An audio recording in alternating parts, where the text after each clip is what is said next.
My sister is 500 pounds. She has nowhere to go, she has nowhere to stay, and she has a kid. So I opened up my doors for her to stay with me. The only problem is, now she's telling our parents that I enable her because I have a cooking channel on YouTube and I make food all day and she can't stop.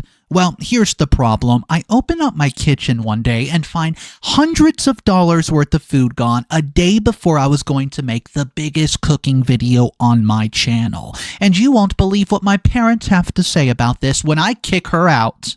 Am I the a-hole for evicting my 500-pound sister who devoured $300 worth of celebrity chef ingredients the night before my career-changing TV opportunity, leaving me to cancel in humiliation while she blamed me for triggering her disorder? I'm 33 and female. I never thought that I'd be in a position where I had to choose between my career and my sister, but here we are. I'm still shaking as I type this, and part of me cannot believe it's come to this. For context, I've been running a food blog and YouTube channel where I cook in a tiny house for almost 5 years now.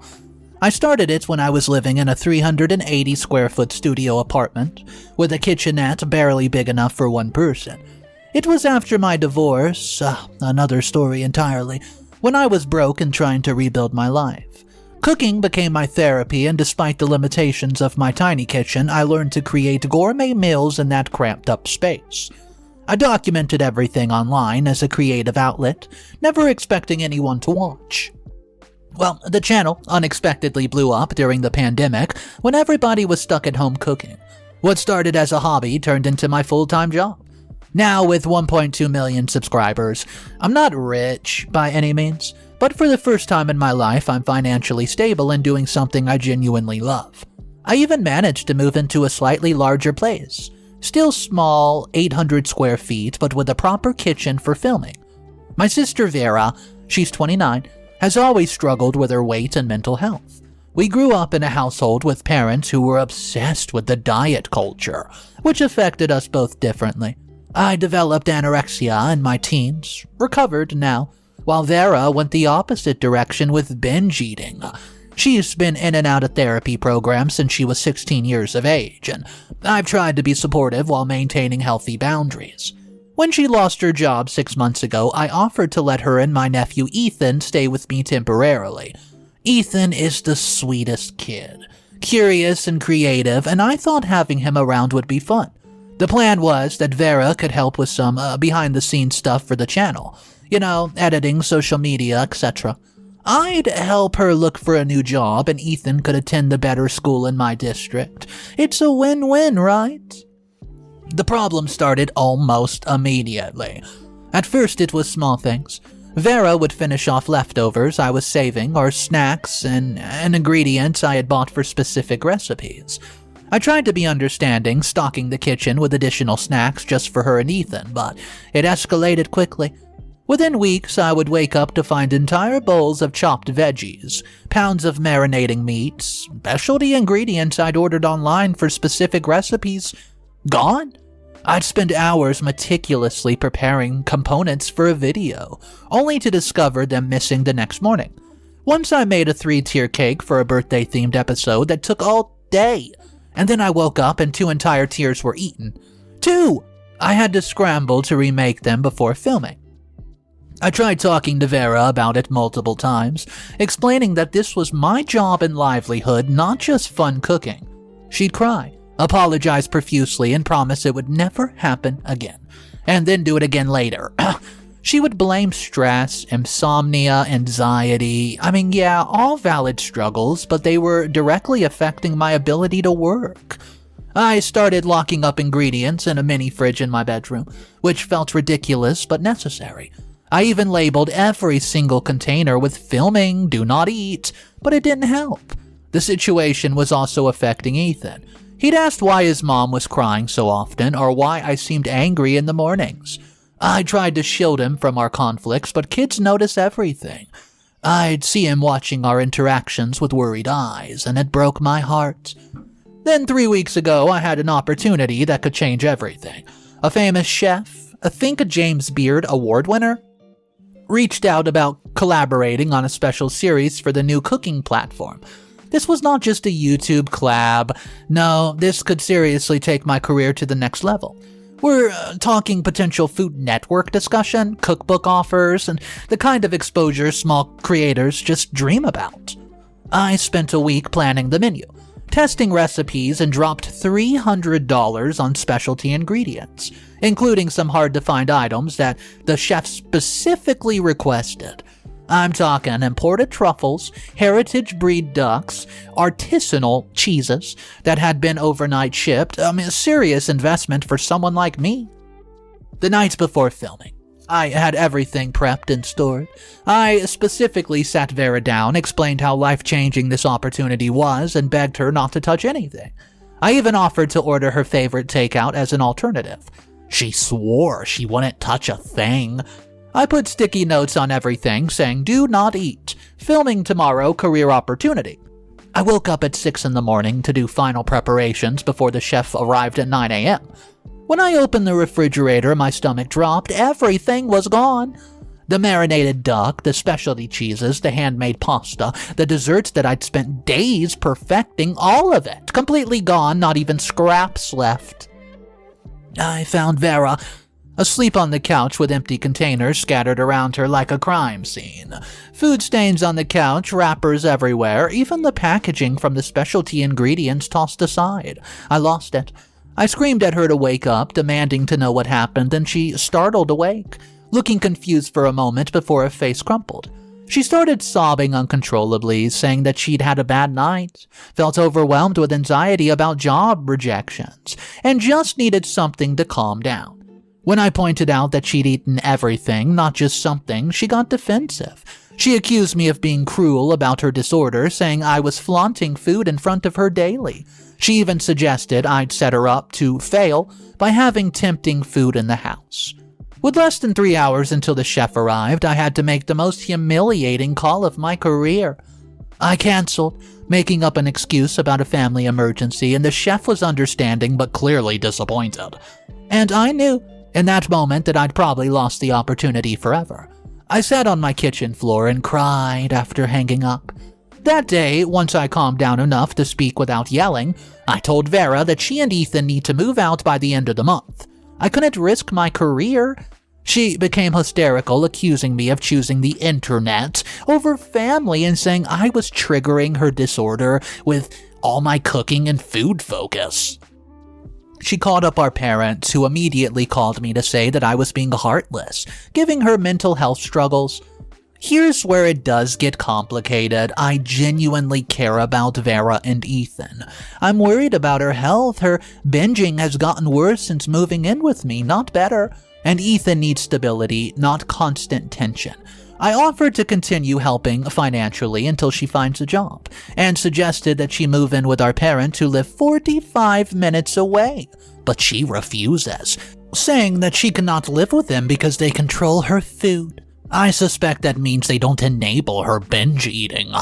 Our parents think that I should work it out and accommodate her disorder, maybe by cooking less appealing food or only when she's not home. But this is my career. I can't just stop cooking or limit myself to bland food because my sister can't control herself. So am I the a-hole for kicking out my sister and nephew? I feel terrible, especially for Ethan's, who's innocent in all this. But I can't keep sacrificing my career and watching my sister destroy herself. I'm also worried about what our extended family will think if they find out. They already see me as the selfish sister for choosing a career over the traditional family path that Vera took. Edit. To answer some questions. Yes, Vera is in therapy currently, once a week with a general therapist, not a specialist in eating disorders. I offered to pay for a more intensive program, but she's resistant, saying her current therapist gets her. And Ethan does have a relationship with his father, who has him every other weekend but can't take full custody due to his work schedule. He's a traveling nurse working 12 hours a shift. And also, for those asking, I've been documenting the food incident with photos for the last month, just in case this turns into a big family dispute. What's up, everybody? Oh man, today's story is insane. It's pretty clear from the comment section, most people think that OP kicking out her sister was the right move because there was just an endless supply of food that was at that house. And her sister even said it herself, the reason she doesn't want to go back and live with her parents is because they do not allow her to binge eat. They don't enable her. There is a few comments that we're going to check out, and OP even replied to one of them. The first one comes from Pantry Protector 97, how fitting. Not the a-hole. You're not responsible for managing your sister's eating disorder, and she clearly violated your boundaries repeatedly despite knowing how important this was. This goes beyond just eating your food. She sabotaged your livelihood after multiple chances and clear communication. Mental health issues explain behavior but don't excuse it. You've tried being supportive, but she needs specialized help that you cannot provide. What about your nephew, though? Can his father take him while your sister gets the treatment that she desperately needs? That's a very good question, and here's OP replying to that person saying thank you for understanding. No, his dad can't take him full-time because he works 12-hour shifts. It's 4 days a week as a traveling nurse. I've talked to him about the situation and he's working on adjusting his schedule, but it'll take time. I feel awful about the impact on Ethan, but I'm hoping this will actually push Vera to get help that she needs. The hardest part was seeing his little face when I tried to explain why they might need to move out. He asked if he did something wrong and I nearly broke down right then and there. Final comment comes from Bitter Baker Bot. You are the a-hole, OP. For filming food content knowing your sister has an eating disorder and then getting mad when she, relapses? It's like waving alcohol in front of an alcoholic. Did you ever stop to think that watching your cooking elaborate meals all day might be triggering for her? You invited someone with a known binge eating disorder to live in an environment where food is literally the focus. And now you're throwing a child out because your precious YouTube career got inconvenienced? Boo-hoo. Family comes first. The right thing would be to pause your channel temporarily while helping your sister find appropriate treatment, not kicking them to the curb. Let me know which one of those comments you agree with the most, and then we're going to hop into the update, which came out 2 months later. It's been almost 2 months since my original post, and a lot has happened. First, thank you to everybody who offered advice and support. Reading through the comments did help me gain perspective when I was too emotionally drained to see clearly. After posting, I realized I needed to be more direct with my parents about the severity of the situation. They were not grasping how bad things have gotten from my verbal description alone. So I invited them over for coffee while Vera was at a job interview and showed them the damage to my career and home, including footage from a security camera I installed after the famous chef ingredient incident. The footage showed Vera not just eating normally, but in a clearly distressed state, frantically consuming food while crying. It was heartbreaking to watch. Seeing the evidence shocked my parents into understanding this was not just about me being selfish or prioritizing work. This was about Vera being seriously unwell and needing more help than I could provide. The conversation was very difficult. We talked about our childhood and how our parents' strict food rules had affected both of us differently. For the first time, they acknowledged their role in our complicated relationship with food, and did agree that enabling Vera is, not really helping her. The hardest part was explaining to Ethan why they had to leave. I sat with him on our little balcony where we used to watch birds together, and tried to frame it in terms that he could understand. I made sure he knew it wasn't his fault and that I still loved him. I showed him on a map how close my parents' house was and promised to see him frequently and continued our Sunday baking session at my parents' house. He was sad but seemed to understand in that intuitive way that kids often do. Vera and Ethan moved in with our parents temporarily. The first week was incredibly tense. Vera would not speak to me, and my parents were struggling to set boundaries around food. Well, my mother called me crying after finding Ethan hiding snacks under his bed, a habit that he developed living with us because he was worried his mom would eat his treats if he didn't hide them, and it broke all of our hearts. The turning point came unexpectedly. 3 weeks after moving out, Vera fainted while shopping at a grocery store. She was hospitalized, dangerously high blood pressure and blood sugar, complications directly related to her obesity and eating patterns. The doctor was extremely blunt about the path she's on, warning of diabetes, heart disease, and the impact on her life expectancy. For the first time, I saw genuine fear in her eyes, especially when she looked at Ethan, who was frightened seeing his mother in a hospital bed. With our parents' emotional and financial support, and of course my contribution, Vera agreed to enter a residential treatment program specializing in eating disorder. It's been 3 weeks now, and while it's early days, she's sticking with it. The program is intensive, therapy multiple times a day, nutritional counseling, medication for her anxiety, and group support. They're addressing not just the eating behavior, but the underlying anxiety and trauma that fuels it. During family therapy sessions, Vera admitted that she's been binging and purging while living with me, which explained how she could consume so much food in one night. She confessed to feeling intense jealousy watching me succeed with food-related content while she struggled, and anger that I seemed to have fixed my eating issue while hers persisted. It was painful to her but necessary for healing. Well, here's the unexpected twist. During all of this, Ethan had been spending more time with his father, James. Seeing Vera hospitalized scared James enough to, he started reconsidering his work situation. He's been in talks with his supervisor about transitioning from traveling nurse to a permanent position at a local hospital. Even though it means a pay cut, they're looking at apartments together, and Ethan is thrilled about having his own room at his dad's place for the first time. As for my career, I had to be honest with the chef about what happened. To my surprise, they were incredibly understanding and offered to reschedule when things settled down. They shared that they had a family member with addiction issues and understood the complexity of the situation. And yes, we filmed last week, and the video is doing really good, better than anything I've ever posted. The chef even mentioned opportunities for regular collaborations and a potential cookbook project. But the bigger change is in me. This whole experience forced me to confront my own relationship with food and how I might have been affecting Vera. While I maintain that her behavior was unacceptable, I realize now that living with me was probably a form of torture for her. Watching me cook elaborate meals all day while dealing with her disorder must have been incredibly difficult, like asking an alcoholic to live in a brewery. I've been working with my own therapist to process everything, including lingering issues from our childhood and my own recovering eating disorder.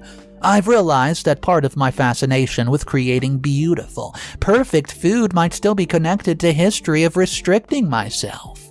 So, I've made some changes to my content. I still do gourmet recipes that my audience love, but I've added a new series focused on health, balanced meals that can be portion controlled and frozen. I've also started collaborating with a registered dietitian just to discuss the emotional aspect of eating, cooking for recovery, and building a healthier relationship with food. Surprisingly, my audience loves this new direction, and I've received countless messages from viewers struggling with their own food issues who find the content helpful. I visit Vera weekly at her treatment center. Our relationship is fragile, but it's healing. During one particular emotional session, she acknowledged how much she hurt me, and I apologize for not fully understanding her struggles.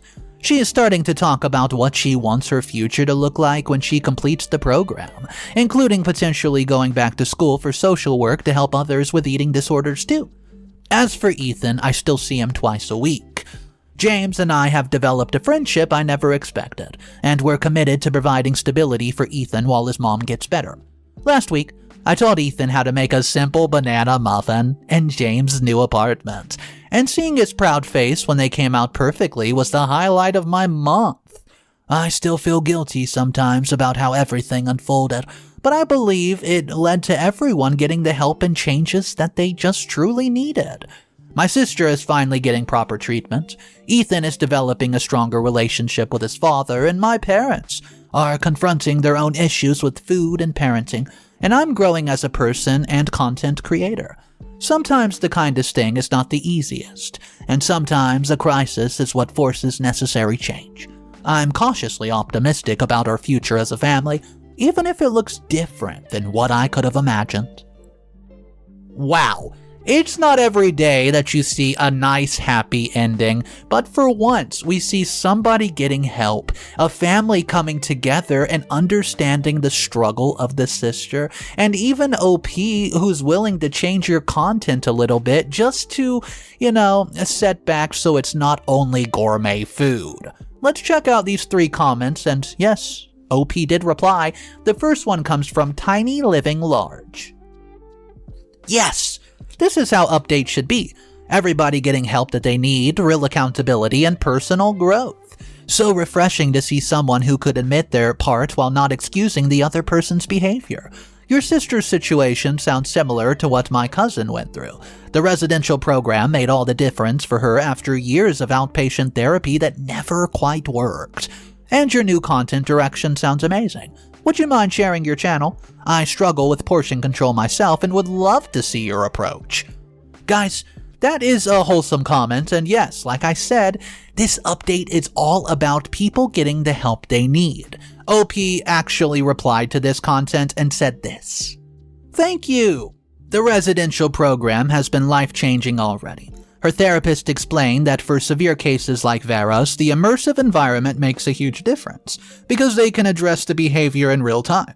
And I appreciate the interest in my channel, but I just prefer to keep my Reddit and my YouTube identities separate for privacy. Well, what I can say is that the response to the new content has been overwhelming.